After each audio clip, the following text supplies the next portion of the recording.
Hey everybody, this is Carl back again for another YouTube tier list maker.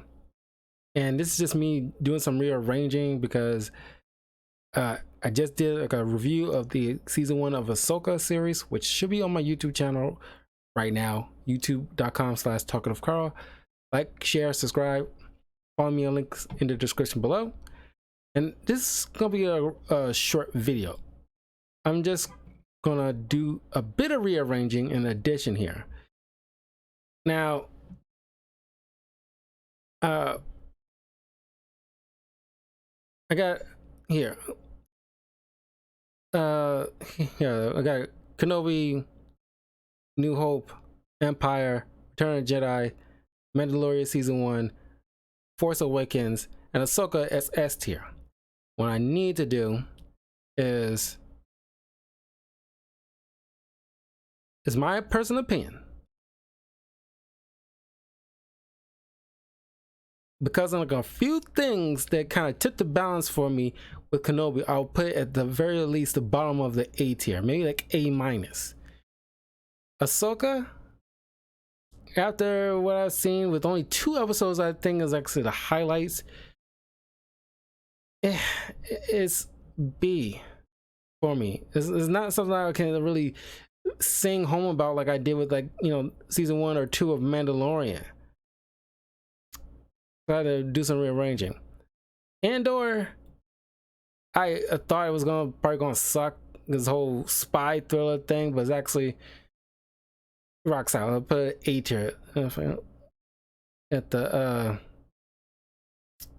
definitely arguably still better than Kenobi. But I'm a Jedi person. Feels like I'm tired of Jedi. I want to do, you know, watch, you know, something else, you know, that's not Jedi or Skywalker related. I get the Skywalker part, but I like the Jedi stuff. I don't care. I want more of that, learn more about history of Jedi, anything connected to the Force. I'm all in for it.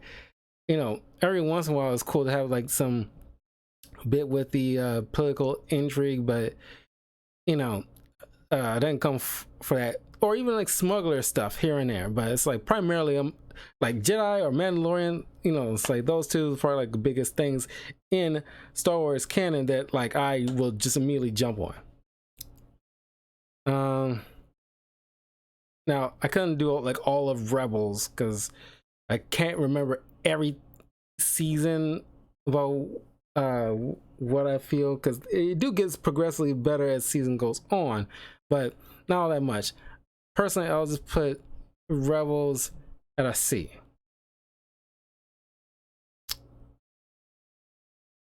Bad Batch, you know, like both seasons are fairly the same thing, so I'm gonna leave them here. So I'm just gonna mash them together, just an overall point and how I feel overall with the series as a whole.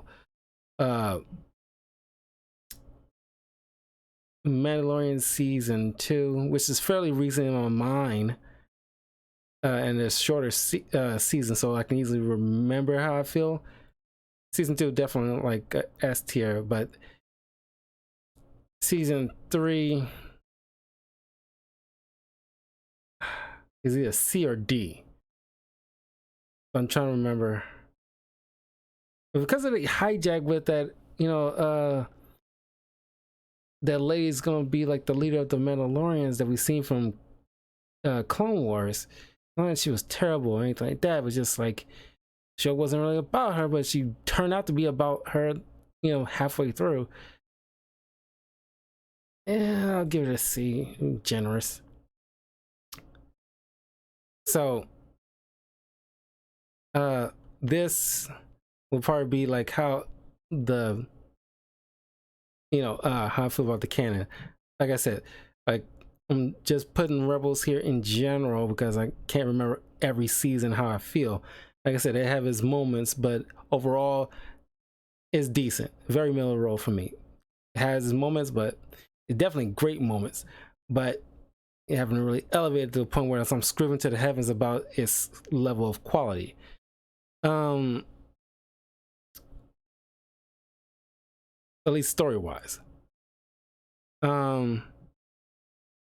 And I haven't really gravitated to most of these characters like that, like I would with, like I did with Ahsoka, but she only popped up a couple of times.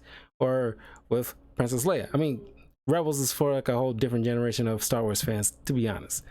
But I like them, but it's not like something like I'm like, not the same where it's like I'm Star Killer or Cal Kestis. I'm fiending to get into like the live action canon stuff. I don't get that same feeling with the Rebels characters, honestly. But yeah, so here is the actual, true list now that I got a good clear sense of what's what.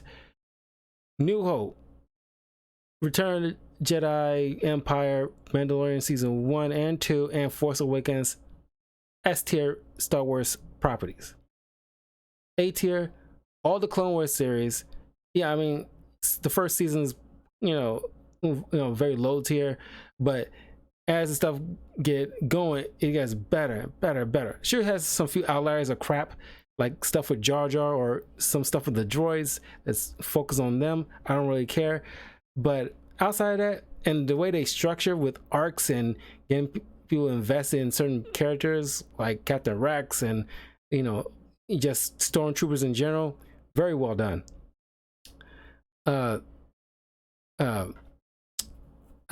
Revenge of the Sith, Andor, Kenobi, A tier in my opinion. Some people might find Kenobi maybe B or C, which I'm not going to argue on that one because I can see their point.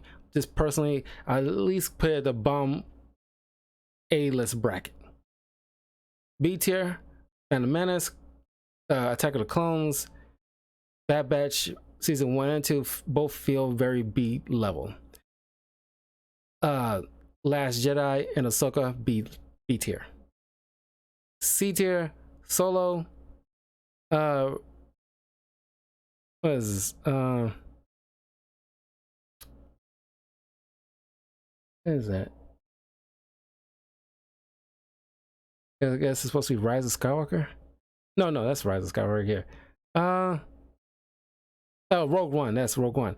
Rogue One, Rebels, Mandalorian season 3, C tier. Very mid. D tier, Rise of Skywalker. For obvious reasons. F tier, Boba Fett, and all this seasons of Resistance, which I know is meant for like a certain demographic of kids, but I checked it out anyway because it was tying into the Force Awakens and the sequel trilogy, but not doing much of a good job in my opinion. But yeah, that's how I'm feeling with like Star Wars property as it stands right now. So depending on how many new Star Wars stuff coming out in the following year. So like next year, if there's like 2 Star Wars properties, after we watch those and I do a review, I'll go back to the tier list thing and add it to the list. And that's how I'll do it each year. It's not like with the MCU where after each phase, I'll go back and do my tier list rankings with them. But anyway, this is going to be relatively quick. I have a couple of movies to review for the Halloween month, so I look forward to that. Check out my reviews so far for the Halloween month, which is Castlevania, the original 4 seasons, and the new season, Castlevania Nocturne, all up on the channel. You can check out my thoughts. I grouped together all 4 seasons of the original 4 seasons of Castlevania that came out years ago. I give you my overall thoughts about each season and the characters involved and so forth. So check those out. I did a review of Sleepy Hollow and Netflix show Wednesday. So listen to my thoughts and see, hear my thoughts on what I thought of those. And and I'll see you all soon. Like I said, it's very quick. It's like 10 minutes, but I just want to put in my 2 cents because it'll irk me if I didn't do it. So anyway, peace out.